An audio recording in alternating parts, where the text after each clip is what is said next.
Last year to Caitlin, how wrong she was about. Player have to be on the same page, but also like once you get the advantage and have a 4-on-3, like you need to score, like you need to execute. That's how you get people to stop trapping you. And there was, it was before this. Yeah, Braden Denver Spurs literally the ball really well. So you know, you got to give a lot of credit to Leah, but I think just the trapping, people can switch 1 through 5. Get off the ball, and that's when you evolve and you try to play off the ball a little bit more. You know. Yeah, well, I think like that's one of the Mercury starting 5 was 1 technical foul away from suspension. So last year, I think the limit is. So half of mine weren't even like me getting to talk to the ref, which is dumb. Yeah. It was good to see. It was good to see it. That was by far the longest. This interview opens with a genuinely great callback. Clark congratulates Diana Taurasi on her retirement, and Taurasi immediately fires back. Now, unfortunately, reality is coming to me now. A direct self-own, referencing her own famous 2024 warning to Clark.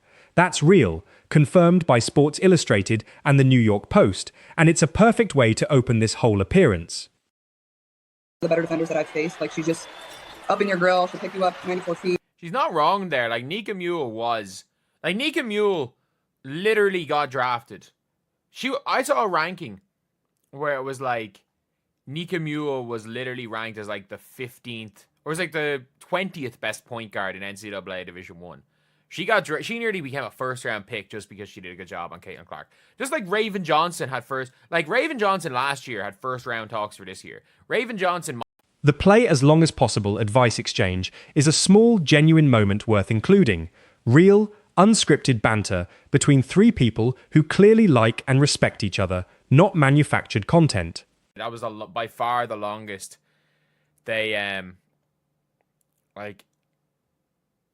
that is a really important thing that this type of stuff is happening. It's a really important thing that you're seeing Caitlin Clark no longer reality is coming. It's no longer the reality is coming Clark. It's now, you know what, Caitlin Clark has shown that she's that good. And I think it did very much go from there was a level of, hype towards Caitlin Clark. Clark's actual scouting breakdown of Paige Bucher's here is substantive, real basketball analysis, praising her poise, her ability to score at all 3 levels, and specifically calling her mid-range game some of the best I've honestly ever seen. That's a genuine, detailed compliment from one elite player to another. Oh, it's working against you. The odds are against you. I was close to getting suspended for our last game, and like obviously every front office or your GM like tries to like get your technicals taken away, and they wouldn't take any of mine away. And I got 2 for slapping the stanchion of the hoop, and then I got another one for accidentally hitting somebody in the eye. So half of mine weren't even like me getting to talk to the ref, which is dumb. Yeah. Another one was the Julie Van Loo flop. We can't forget the Julie Van Loo flop. I hate those side technicals. It's like, just look away. Why are you looking at me? Act like you didn't see go it. call the foul. No. What are you for? Oh my god. So we missed the Twitter question that asked me what my favorite technical. The Yukon stat and the Nika Mule story are both real and worth including. Clark's own account of facing one of the toughest individual defenders of her college career, someone who nearly became a first-round WNBA pick, largely off the strength of her defense against Clark specifically. I love how that's actually one of my favorite things is that she's basically just joking about there's levels to this, and basically the stuff that she said last year to Caitlin, how wrong she was about Caitlin, then laughing about it for Paige, and is like, yeah, I'm sorry, these college players aren't that good. Paige confirmed getting drafted this year. What do you anticipate about her playing in the WNBA? Oh, she's going to be horrible in the WNBA. She might not even make a roster. You know, she's going to have a hard time making a roster. There's levels to this. There's levels to this. I mean, look, she's an incredible talent, and, you know, we've talked about the experience. Clark's genuine excitement about the Fever's roster additions, Natasha Howard, DeWanna Bonner, Sophie Cunningham, reflects real optimism about a team suddenly stacked with championship experience heading into a new season under a new coach. Get a bunch of bring in a bunch of off the ball players who are vets, who have, in Natasha Howard and DeWanna Bonner and Sydney Colson's case, all champions, and in Sophie Cunningham's case, played in the finals. When you've got these players that come in that are complementary pieces versus trying to bring in a rookie, heliocentric, ball-dominant player into a team whose tactic the year before was slow it down and get it into the center. So there's not that much of a transition this year. new pieces, and whether we carry 11 or 12, like it's more than half of our roster. Like They can't carry 12. They literally can't. The Stephanie White praise is real and notable, Clark specifically contrasting White's basketball mind with her previous coach in a light-hearted but pointed way, which is a genuine, on-record endorsement of the coaching change from the player herself.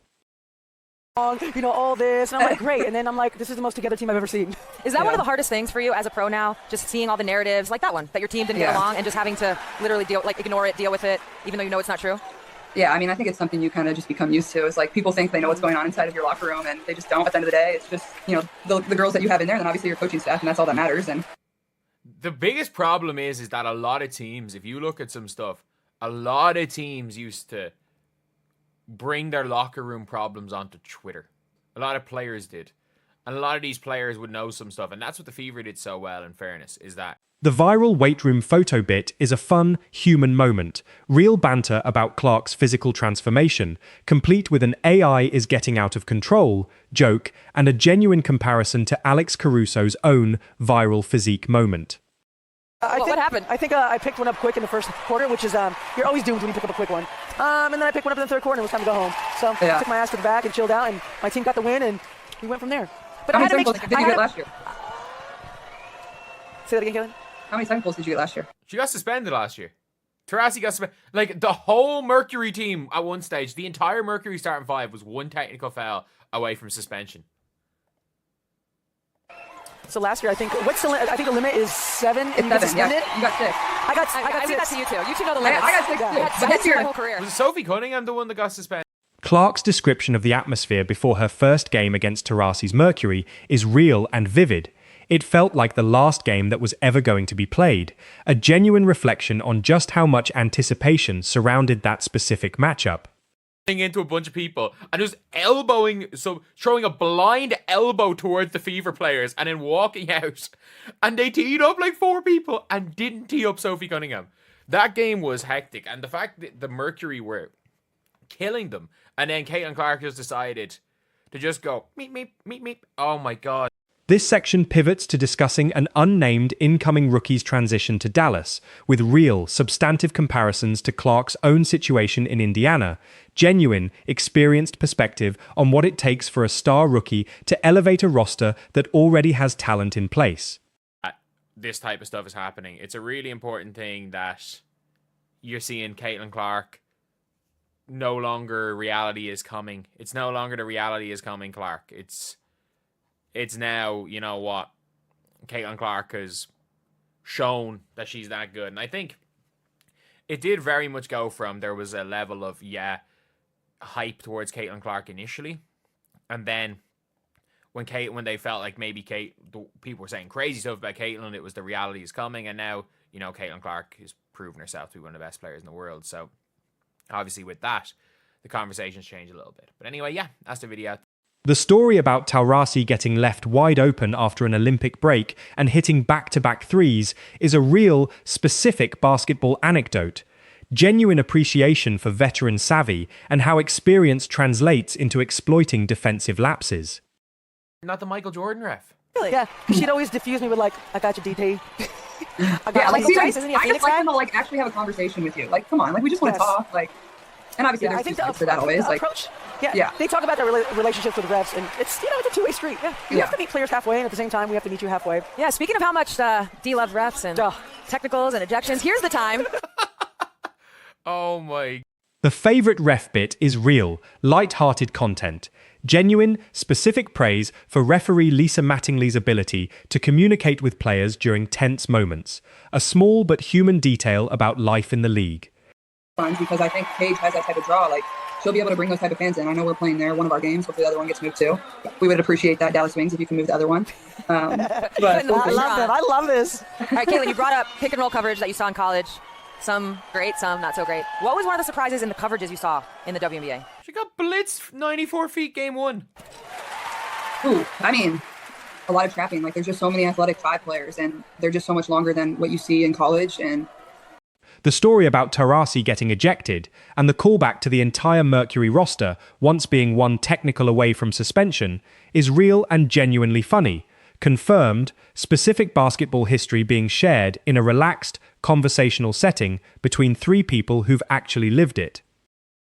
It's like, Caitlin, please say reality. The first thing Taurasi says is reality is coming to me after the reality is coming last year.